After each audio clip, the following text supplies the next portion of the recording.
Assalamualaikum teman-teman. Perkenalkan, saya Destina Fitriani dari Prodi Psikologi Islam NIM 1263082111018 dari kelas 4A. Baik teman-teman, pada kesempatan kali ini saya akan mengajak teman-teman untuk berbincang santai mengenai satu tema yang sangat menarik untuk dibahas. Apa itu kira-kira teman-teman? Yaps, tentang kepribadian manusia. Kira-kira apa ya yang terlintas di benak teman-teman saat kata ekstrovert dan introvert diucapkan? Menurut saya, yang lumrah dipikirkan pada saat ekstrovert dan introvert dikatakan oleh seseorang itu pastinya saya akan memikir kepribadian, personality, lalu ciri khas, pembawaan, dan semua itu akan dirangkum pada pembicaraan kali ini dengan judul si paling ekstrovert versus si paling introvert. Iya, pada dasarnya manusia itu diciptakan oleh Sang Pencipta dengan perbedaan yang ada. Di balik perbedaan yang ada itu, tentunya ada kelebihan dan kekurangan. Karena sejatinya manusia itu diciptakan tidak ada yang sempurna. Manusia diciptakan untuk melengkapi satu sama lain. Diciptakan untuk saling mengenal dan diciptakan untuk saling berprasangka baik kepada sesama manusia. Dan kepribadian manusia ini sangat menarik untuk kita bahas pada kesempatan kali ini, karena dengan membahas kepribadian manusia, kita akan tahu apa saja jenis-jenis kepribadian manusia di lingkungan kita tinggal. Jadi kita juga bisa menyesuaikan sikap kita untuk menghadapi seseorang dengan kepribadian yang tentunya berbeda.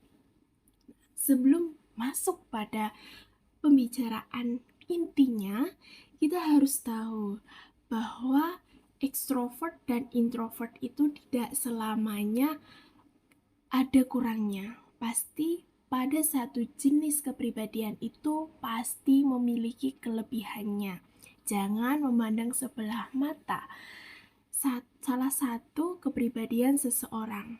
Ingat, setiap kepribadian seseorang itu pasti ada kelebihan dan kekurangannya masing-masing. Baik, kita lanjut teman-teman. Sebelumnya kita sebagai mahasiswa psikologi itu tidak asing dengan tokoh psikologi ternama, yaitu Carl Gustav Jung.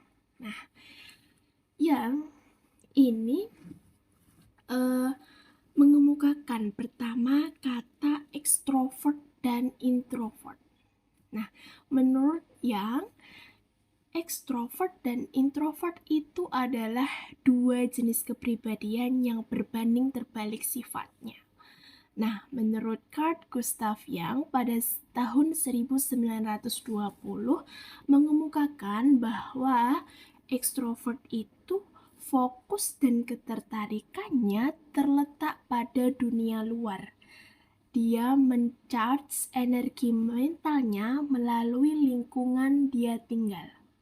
Nah, sedangkan si introvert menurut Carl Gustav Jung, fokus dan ketertarikannya itu pada diri mereka sendiri. Jadi, menurut Jung, jika si ekstrovert ini bersikap objektif, sedangkan si paling introvert itu bersifat subjektif. Dari objektif ke subjektif kita bisa tahu perbedaannya. Jadi si paling ekstrovert ini dia itu mendapatkan semangat hidup atau menggali inspirasi itu dari lingkungannya. Jadi semisal nih ya, orang dengan kepribadian ekstrovert itu dia akan dengan mudah memunculkan inspirasi yang terpendam di dirinya itu melalui interaksi dengan orang lain, melalui bertukar pikiran, bertukar pandangan dengan orang lain. Jadi si ekstrovert itu bisa dibilang muncul inspirasi itu setelah berkumpul atau membentuk suatu majelis tertentu dengan orang lain. Untuk tujuannya memunculkan inspirasi itu agar ide-ide yang terpendam di dalam dirinya itu muncul seperti itu. Nah, sedangkan si paling introvert itu dia fokus pada dirinya. Dia selalu ingin fokus kepada tujuannya. Dia kalau menurut saya itu si introvert ini lebih suka quality time atau me time dengan dirinya sendiri seperti itu. Jadi dia itu healingnya itu dengan me time. Dia mencharge energi mentalnya itu dengan me time. Jadi sangat mudah ditarik garis-garis besarnya ya teman-teman. Kalau si ekstrovert ini memunculkan energinya dengan bersosialisasi kepada teman-temannya, sedangkan si introvert itu mencharge energi mentalnya dengan me time. Seperti itu lebih mudahnya. Lalu untuk menyempurnakan pendapat dari Carl Gustav Jung pada tahun 1960, Hans Eysenck yaitu tokoh psikologi mengemukakan perbedaan utama dari si paling ekstrovert dan si paling introvert ini berada pada penggalian sumber energi mentalnya. Dari mana sih penggalian energi dari seseorang itu didapat? Apakah dari dirinya sendiri, si introvert, atau dari lingkungannya, si ekstrovert? Jadi menurut Hans Eysenck, energi pada diri seorang ekstrovert itu lebih tinggi kadarnya atau lebih banyak angkanya daripada introvert. Karena menurutnya si ekstrovert itu mampu menyalurkan atau menimbulkan perasaan senangnya ketika bersama orang banyak. Sedangkan pada kasus ini si introvert itu lebih suka dengan kesendiriannya. Dia tidak terlalu suka berinteraksi dengan orang lain.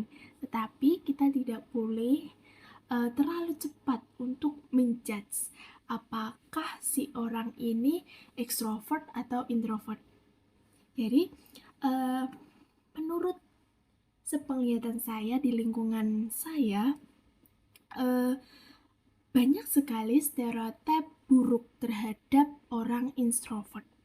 Mereka si paling ekstrovert menganggap bahwa si paling introvert ini dia ansos atau antisosial. Lalu no lab, bahasa kerennya no lab. Jadi dia itu ketertinggalan dalam berinteraksi dengan orang lain.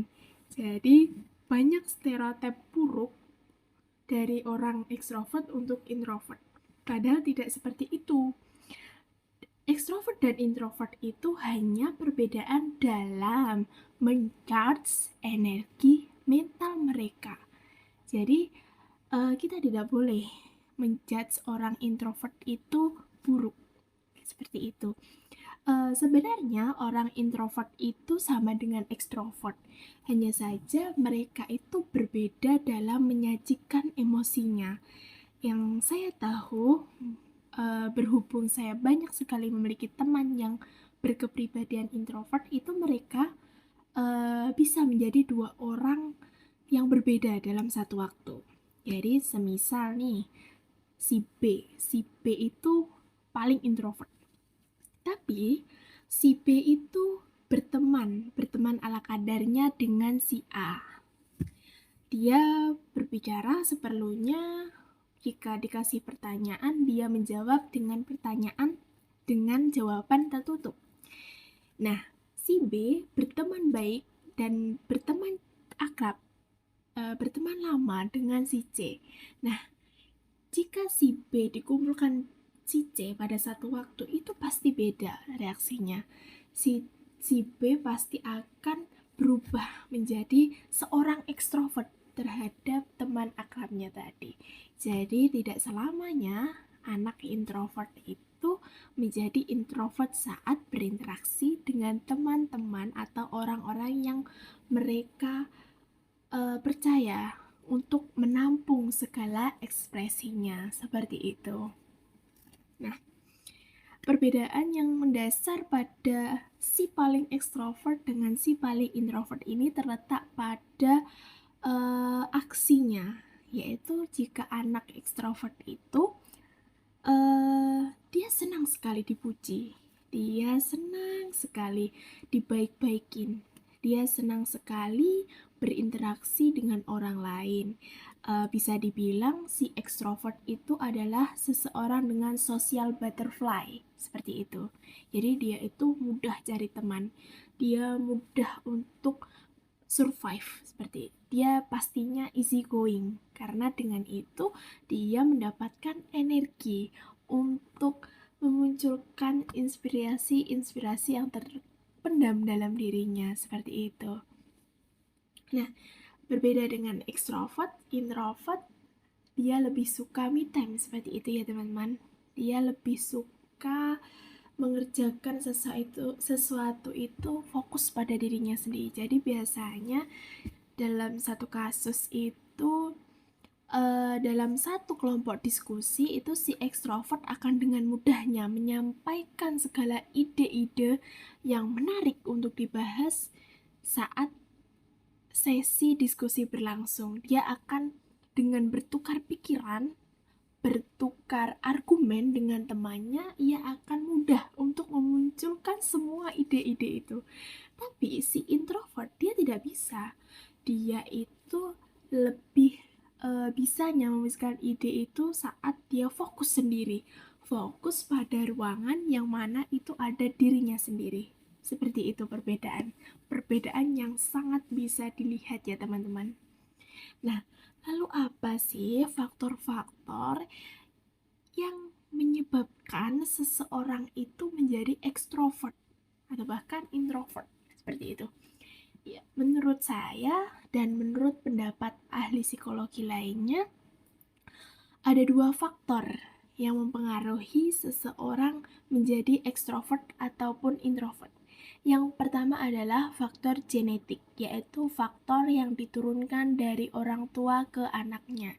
Jadi faktor ini juga faktor utama dalam penurunan kepribadian. Tetapi tidak selamanya orang tua dengan orang tua introvert akan melahirkan generasi yang introvert pula.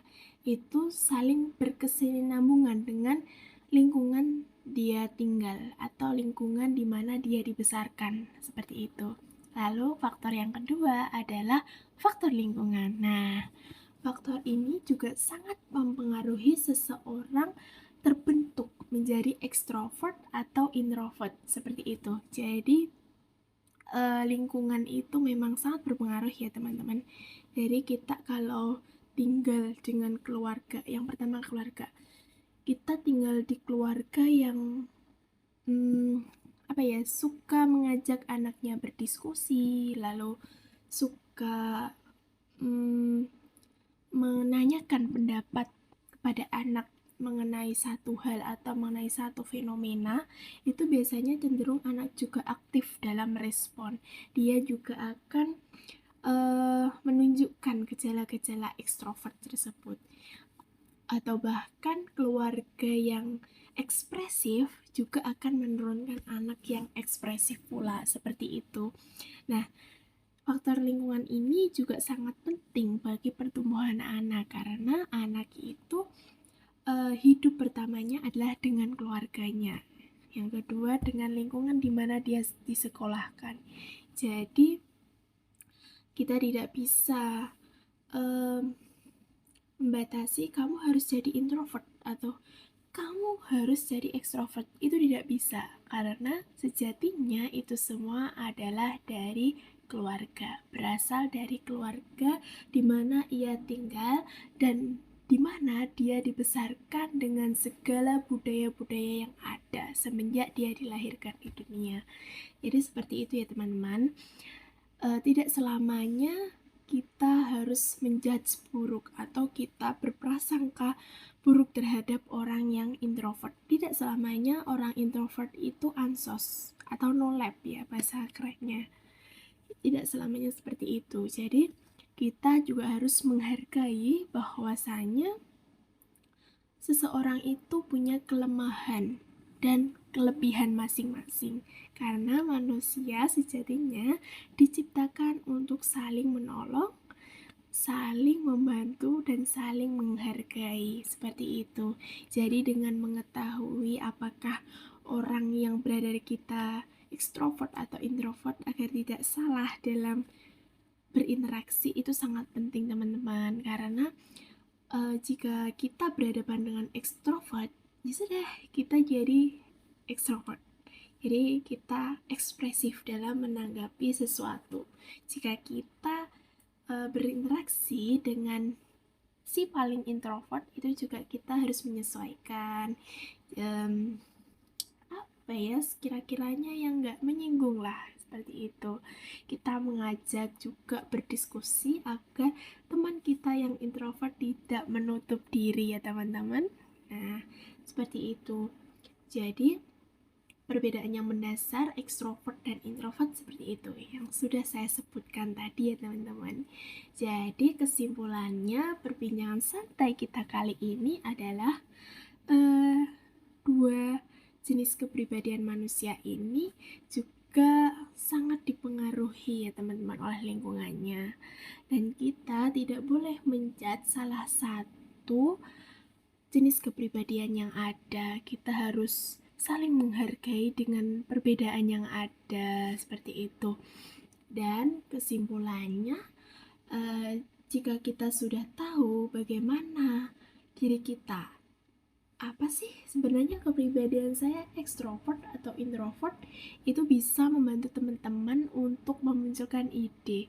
Biasanya masih bingung nih, aku itu ekstrovert atau introvert sih, seperti itu.